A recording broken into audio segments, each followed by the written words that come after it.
Take a good look at this number. 20 million. That's the minimum estimated number of people who died in one of the bloodiest conflicts in human history. And it's a war you've probably never even heard of. Well, that war was the Taiping Rebellion. And today, we're going to unpack this thing. We'll look at how this absolutely colossal civil war ripped 19th century China to shreds, and believe it or not, actually set the stage for the country we know today. So how does something like this even happen? How does a rebellion explode with such incredible force? Well, to get that, we have to look at what was going on with the ruling Qing Dynasty. And let me tell you, they were facing what you could only call a perfect storm of problems. Okay, so this timeline really lays it all out, doesn't it? I mean, look at this. Just before the rebellion kicks off in 1850, you have the Qing getting absolutely hammered in the First Opium War. That's a huge blow, not just to their army, but to their reputation. People started to think, hey, maybe these guys aren't so powerful after all. On top of that, the population is just exploding, resources are stretched thin, corruption is everywhere. It was, literally a powder keg just waiting for a match. And that match, the spark for this continent-sized fire, it came from maybe the most unlikely place you could possibly imagine. A guy who failed his exams, had a total breakdown, and came out of it believing he'd been given a mission from God. And here he is. This is Hong Xiuquan. Now, this guy, his whole dream was to become a government official, but the exams were ridiculously hard and he failed them for the third time. And this last failure just broke him. He had a complete nervous breakdown, and during it, he had these wild, vivid dreams where he said he literally visited heaven. Now, for years, these visions didn't really make sense to him, but then he gets his hands on some Christian pamphlets, and it all just clicks into place. He decides, okay, my heavenly father, that's the Christian God. My older brother, that's Jesus Christ, which meant he was God's new son. And what was his mission? Simple, to get rid of all the demons in the world. And who were these demons?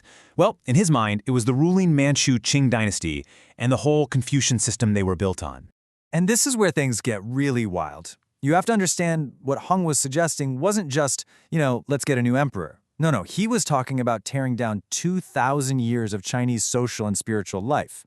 He was taking this ancient idea of the mandate of heaven, the belief that the emperor was chosen by the gods, and saying, nope, forget that, I have a direct order from the Christian God himself. And you know what? This insane revolutionary idea, it caught on. It spread like wildfire. His little group, the God-worshipping society, just ballooned.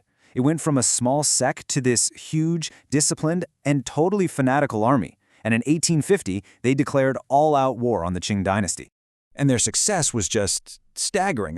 Nobody saw this coming. They just tore through southern China, and by 1853, they'd captured the massive city of Nanjing. They renamed it Tianjin, which means heavenly capital, and made it the center of their new kingdom. A kingdom that, at its height, ruled over almost 30 million people. Think about that. And this new state of theirs was, well, it was something else. Just look at some of these policies. They were totally alien to traditional Chinese culture. They banned foot binding, which had been around forever. They completely separated men and women into different living quarters. They weren't just tinkering around the edges. They were trying to build a brand new world from scratch. This right here, this quote gets to the absolute core of why this war was so unbelievably brutal. For the Taiping rebels, this wasn't just politics. This was a holy war. They weren't fighting other Chinese people in their minds. They were fighting demons and monsters. It was a crusade to literally cleanse the world and build heaven on earth. But then, right when they were at the absolute peak of their power, the whole thing started to rot from the inside out. The very same fanaticism that made them so strong was about to become their undoing. It all came to a head in what's called the Tianjin incident. You've got paranoia, ambition, it's like a drama. Hong, the leader, gets more and more paranoid, and he starts to suspect one of his top generals, a guy named Yang Shuking, who claimed he could also channel God's voice. So what does Hong do? He orders a massive bloody purge. Yang and thousands of his followers are slaughtered. And just like that, the Taiping leadership shatters, and all their momentum just grinds to a halt. This was the opening the Qing Dynasty desperately needed. While the Taipans were busy killing each other, the Qing regrouped. They built new armies. And, this is key, they started getting help from Westerners.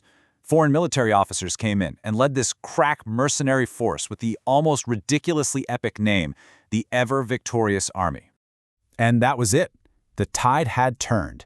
From that point on, It was a long, slow, grinding, and unbelievably brutal reconquest by the Qing forces, who were now determined to wipe the Taiping Rebellion off the face of the earth. The end of this story is just as violent as the beginning. The heavenly capital, Nanjing, is under siege for 2 years. The city is starving. And the prophet himself, Hong Xiuquan, he doesn't die in some blaze of glory. He dies from food poisoning after eating wild vegetables.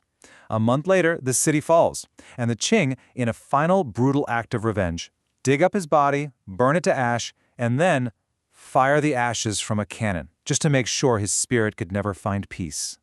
So let's go back to that number from the beginning. The human cost of this 14-year war was just, it's hard to even comprehend. 20 to 30 million people dead. It is the bloodiest civil war in all of human history.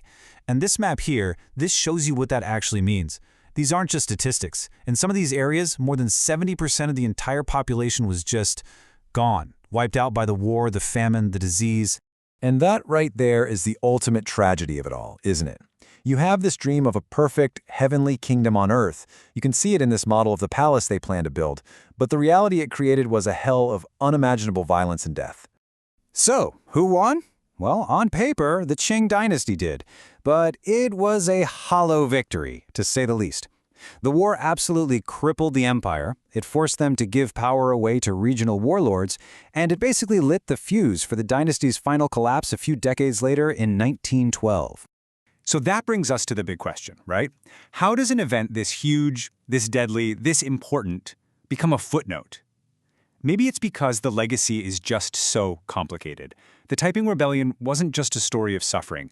It completely changed China. It shattered an empire, and it brought in these radical new ideas that would eventually pave the way for the communists. It's an incredible story, a terrifying reminder of how one person's vision can set the world on fire and leave behind ashes that are still smoldering today.